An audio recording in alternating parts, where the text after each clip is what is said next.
I'm currently in a business state of mind, or more precisely, social enterprise. But really, if we think about it, is there a difference? And should there be a difference?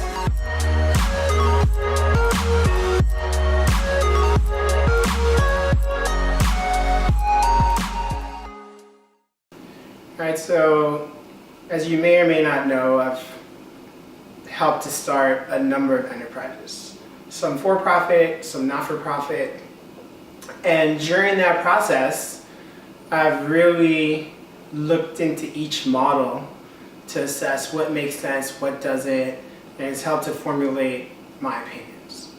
Alright, so I did the MBA and worked for the major investment firms, worked for major firms, but since then, and actually while I was doing that, I also started a number of nonprofits. And when you look at those two models, right, a nonprofit, there was a guy, I'm forgetting his name right now, who mentioned that's the one type of activity that defines itself by what it's not, right? So I don't even like the term.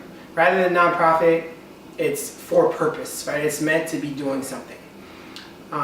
One of the key challenges with most for-purpose organizations is the fact that they're not structured in a way that's sustainable, right? So many of the brightest minds in the organizations are spending the preponderance of their time on activities that don't relate to their programming. They're out speaking to donors and looking for funding sources. They're doing things that don't relate to the actual purpose of the organization.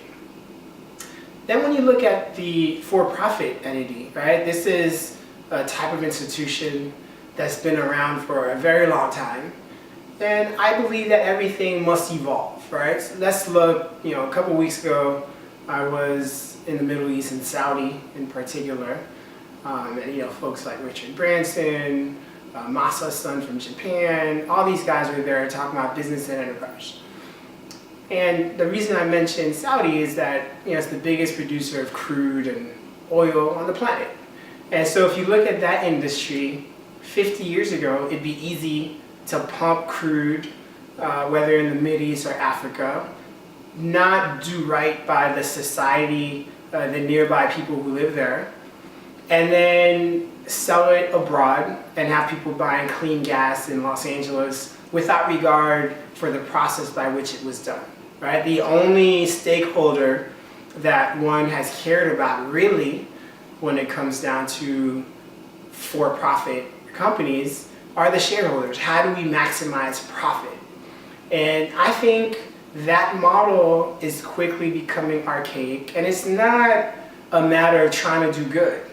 It's actually a matter of creating an enterprise that will stand the test of time, given the changing way that things are occurring in our world today, right? So if you apply that same model that worked 50 years ago today, the news will travel very quickly that such and such company is involved in an activity that's negatively affecting the communities from which the crude is being pumped.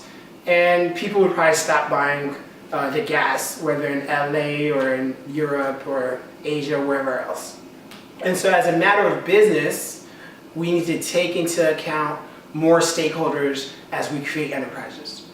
Personally, the last couple businesses I've created, Empowered, which makes solar-powered products, and now Realisticity, which is transforming the way properties are bought and sold by the infusion of greater tech into the process, they've both been structured as benefit corporations. There was a case study written on Empowered by Dartmouth some years ago because it's pretty ahead of its time.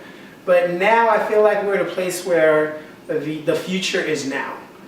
When we think about creating enterprises, we really need to be thoughtful about all the stakeholders. And that's how I think about it. So it's not lip service, it's not a way of window dressing to ensure that your company looks good. It's not backward integration, which is what a lot of major corporations do with their various social responsibility groups that are happening way after the fact, and they're not necessarily tied to budgets. It needs to be really tied in to the core mission and vision of the company.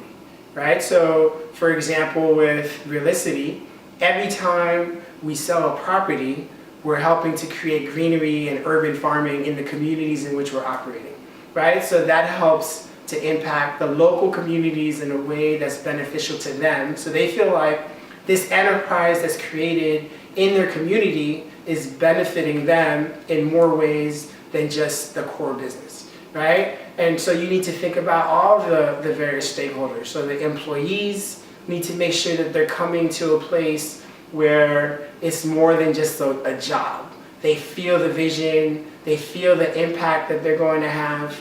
They're having a culture within the company that's conducive to their own growth as well as that of the company. And then of course you need to take the shareholders into account. And at the end of the day, the shareholders will appreciate that you're a benefit corporation, you're a social enterprise, not just for the purpose of doing good, but rather for ensuring that you're able to create value over a longer period of time, right? Because if you don't take more stakeholders into account, you'll have shareholders who invest in your company, and you may do okay for the near term, but I can guarantee you that over a 5, 10, 15-year time horizon, you'll be out of business. And given that I care about you, I want to make sure I share this information. And again, as always, send me your thoughts, provide feedback. Let's have a discussion about what it means to create various types of enterprises and how do we continue to optimize around different structures so that we all benefit on a go-forward basis. Thank you.